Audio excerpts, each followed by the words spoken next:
तुम्ही कधी प्रयोगाला जाताना घरचा डबा वगैरे नेता? मी घेऊन येते. माझ्याकडे त्याचा पण. माझे डबे रस्ते असतात. ठेल्यावर असतात, हातगाडीवर असतात. तुमच्यासाठी आम्ही एक डबेवाला इथे आमंत्रित केलेला आहे. हा तुमच्यासाठी एक छोटंसं सरप्राईज आहे. त्या डबेवाल्याकडे काय नेमकं त्याचं म्हणणं आहे ते जरा जाणून घेऊया. डबेवाल्याला विनंती करतो की त्यांनी मंचावरती यावं. प्लीज या. वा वा वा वा वा. अरे वा. आपलं नाव सांगा. ज्ञानेश्वर गावडे. ज्ञानेश्वर गावडे. हा. हा, त्यांनी आता जॉब सुरू केलाय. ओळख आहे ना यांची? हा ओळख आहे ना त्यांचे भरपूर. आम्ही नाटक बघतो, आमचे आजोबा बघतात, बाबा बघतात. आता आम्हाला मुलांना पण दाखवायचं ना. अरे वा. ते आजोबा त्यावेळी लहान होते. हा, तेव्हापासून तुला बघतायत. त्यांचे आजोबा लहान होते तेव्हापासून ते त्यांना कळत नाही तोपर्यंत ते नाटक पाहतायत आणि यांना ओळखतात. हो ओळखतात. बरं, आता बाकी पाठांतरवाले डायलॉग डबा आणलेला आहे. आणलाय. काय आणलंय? हाय काय नाही काय. हाय काय नाही काय? म्हणजे काय? बघूया तरी.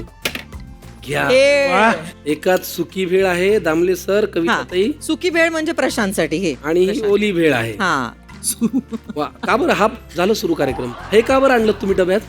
हे मला त्यांना आवडतंय ना, त्याच्यासाठी आणले ते. धन्यवाद. Thank you so much. वा, ओली आणि सुकी भेळ याच्यावरती विशेष प्रेम सरांचं. जे सहज मिळतं ना, प्रशांतला आवडीचं काही वेगळी कारण नसतात. मला वाटतं सहज मिळताच्या बाबतीत त्यांचा भेळीसारखाच निकष कलाकारांच्या बाबतीतही आहे.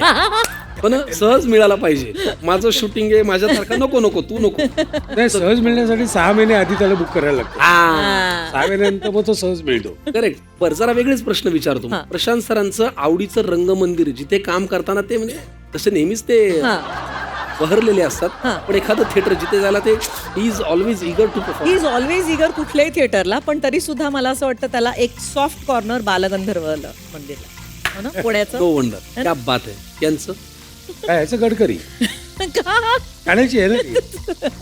माझं गाव असं करतात. हा, बोला. हो, गडकरी अर्थात. बरं, ठीक आहे. हा. सरांचं आतापर्यंतचं त्यांच्या मनात घर केलेलं त्यांचं आवडीचं नाटक.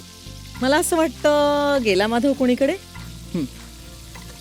टर्निंग पॉइंट आहे तो. सुंदर मी होणार. हा, सुंदर मी होणार. हो बऱ्यापैकी उत्तर बरोबर देत आहेत सर. हो, फारच म्हणजे भरून आलं मला. हो, मला कोणी तसं विचारत नाही, पण एकदा मी असा फोकस झाला ना की बरोबर माणसं लक्षात असतात.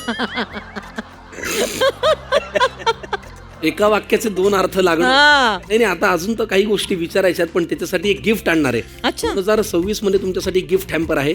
त्यातून ज्या ज्या काही वस्तू बाहेर पडतील बरं, इतकं शांतपणे हा गप्पा मारत बसतही नाही हं, कधी. तेही अनेक वर्षांनी हा. है ना. कधी बरं, एकदा ती ऍक्शन करून दाखवा ना सर, विसरल्यानंतर कसं करतात. ते हे.